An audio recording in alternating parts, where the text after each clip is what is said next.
Hello மக்களே, இன்றைக்கி என்னோடய ஈவினிங் வ்ளாக் தான் பார்க்க போகிறோம். ஸோ நான் என் ஃபேஸுக்கு வந்துட்டு ஸ்கின் கிராஃப்ட் இந்த ப்ராடக்ட் நல்லாயிருக்கும்.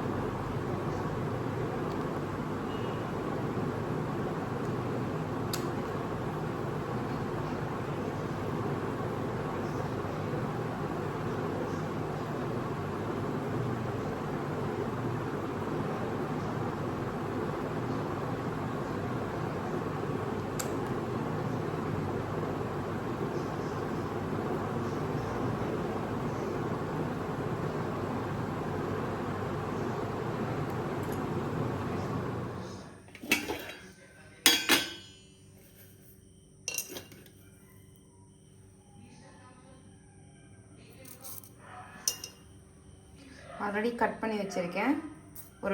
ஒரு டீஸ்பூன் சீரகம், அதுக்கப்புறம்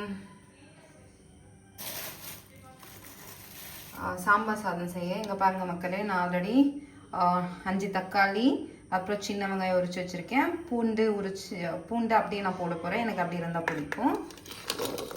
ஸோ மிக்ஸிக்குள்ளே போட்டாச்சு. போட்டதுக்கப்புறம் பாருங்கள், புளி வந்து இவ்வளோ சேர்க்கணும். நாம் எனக்கு தேவையான அளவுக்கு நான் வந்து புளி போட்டிருக்கேன். தேவையான அளவுக்கு வந்து நான் புளி போட்டிருக்கேன். புளி போட்டதுக்கப்புறம் இங்கே பாருங்கள், நான் கட் பண்ணி வச்சுருக்கேன் பொட்டேட்டோ, சவ், அதுக்கப்புறம் கொஞ்சோண்டு இருந்த கத்திரிக்காய், கொஞ்சம் கேரட். ஃப்ரிட்ஜில் இவ்வளோ தாங்க இருந்தது மக்கள், அதனால் கத்திரிக்காய் இருக்கிற பொட்டேட்டோவும் உள்ளே போட்டுடுறேன் பாருங்கள்.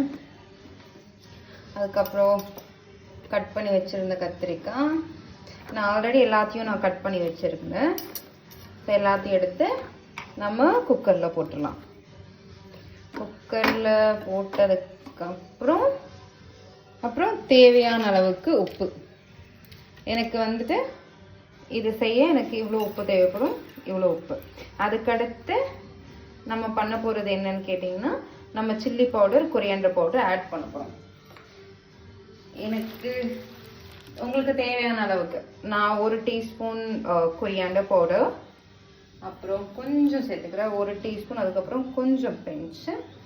அதுக்கடுத்து நான் வந்து சில்லி பவுடர் சேர்த்துக்க போகிறேன். இங்கே பாருங்கள், இவ்வளோ சில்லி பவுடர். எனக்கு காரம் அதிகமாக இருந்தால் பிடிக்கும், அதனால் வந்து நான் 2 ஸ்பூன் சேர்த்துக்கிறேன்.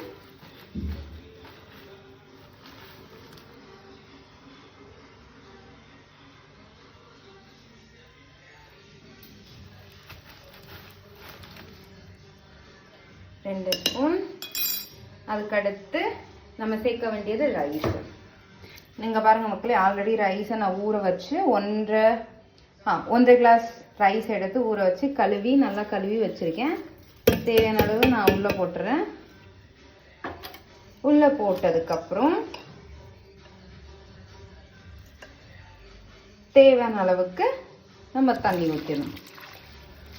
எனக்கு கையிலே அளவு தெரியுன்றதுனால எனக்கு தேவையான அளவுக்கு இப்படி தண்ணி ஊற்றி நான் வச்சுறேன். உங்களுக்கு அளவு தெரியலன்னா தயவு செஞ்சு குக்கரில் போடும்போது நீங்கள் கிளாஸை வச்சு அளந்து போட்டுக்கோங்க.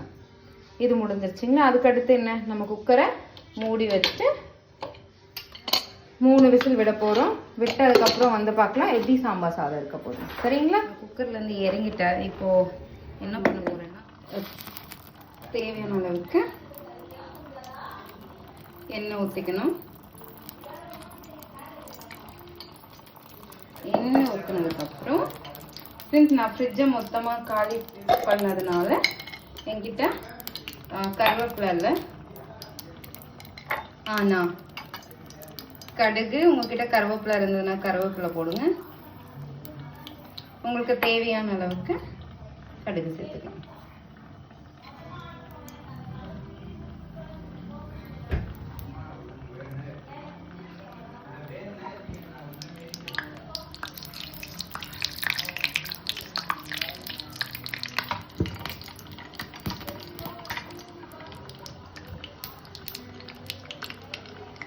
கருவேப்பிலை இருந்தால் இது கூட கருவேப்பிலை சேர்த்துக்கோங்க, நல்லாயிருக்கும். கடுகு பொரிஞ்சிருச்சு.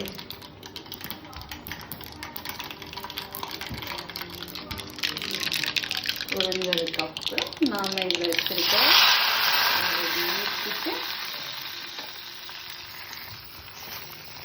ஊற்றினதுக்கப்புறம் இதை கொஞ்சம் திருப்பி கொடுத்துருவோம். அவ்வளோதாங்க, சாம்பார் சாதம் ரெடி ஆகிடுச்சு. மக்களே இப்போ சமைச்சிட்டு வந்த என்கிட்ட இவர் வெளியே வாக்கிங் கூப்பிட்டுருக்காரு. என்ன வேணும்?